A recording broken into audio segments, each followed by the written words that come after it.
well, I wouldn't say fade in the background, but he's still going to be a big deal no matter what. As long as you make him look strong, he's still going to be a beast. You don't need him to win every match. That's just me. So that matchup happens.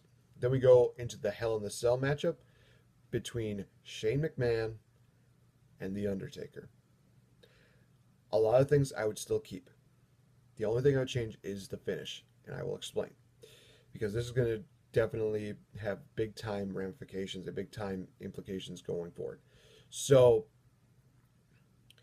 during that matchup between The Undertaker and Shane McMahon does his dive from the Hell in the Cell, and Brock, not Brock, Taker moves out of the way, still the same.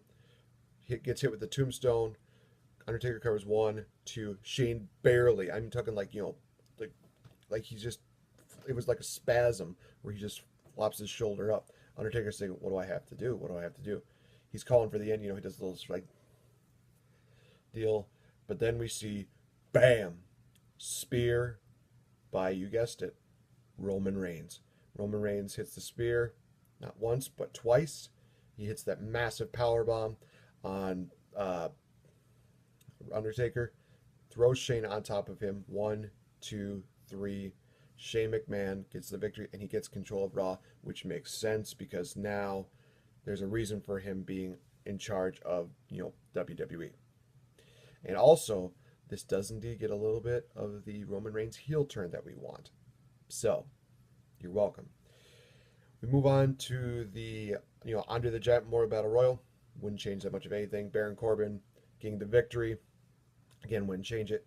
We go on to a little bit of a cool off deal where we see The Rock, talking about the attendance record, blah, blah, blah.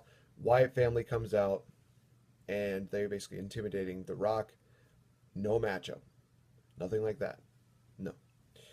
They come out, they surround The Rock, and then they start beating him down. And then all of a sudden, here comes the Usos, still a little bit reeling from the matchup earlier in the night.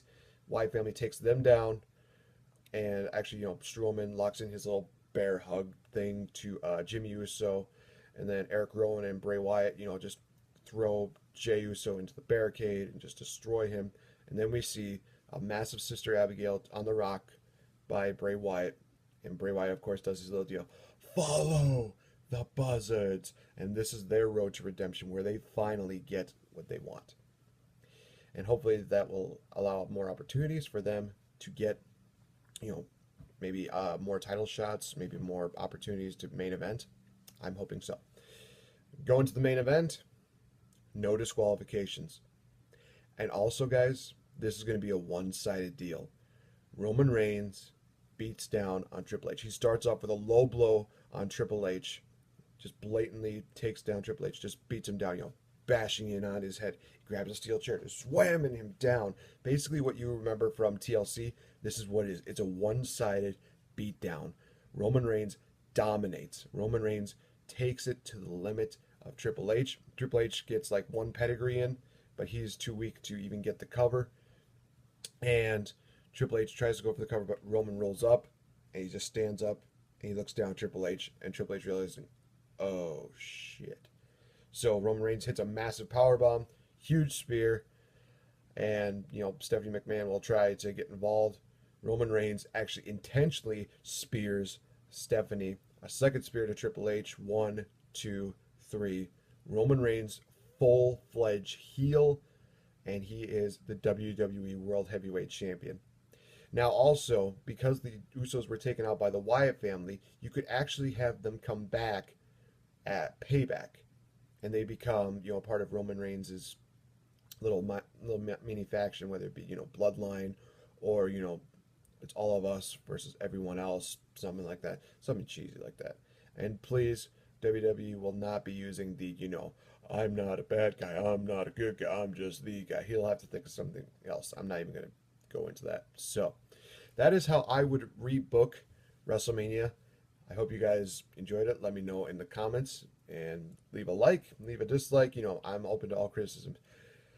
Now, on to the big announcement that I have for the Squared Circle podcast. Ladies and gentlemen, it's very ironic that it was about a year ago that I actually had my first guest on Pro Talk Wrestling, my first major guest.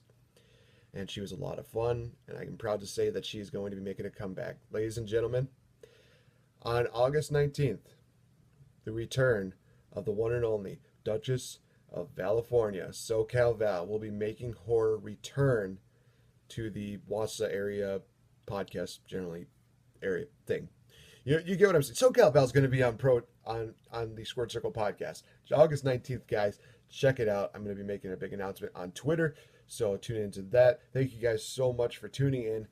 I will see you guys very soon. Hopefully this weekend we can get Squared Circle Versus going on, because right now, guys, I got a bone to pick with Spencer. So, ladies and gentlemen, thank you so much. Enjoy the rest of your Thursday. And you know what? SmackDown Live's coming up. The draft's coming up. Guys, looking forward to seeing what happens. All right. See you guys. Take care.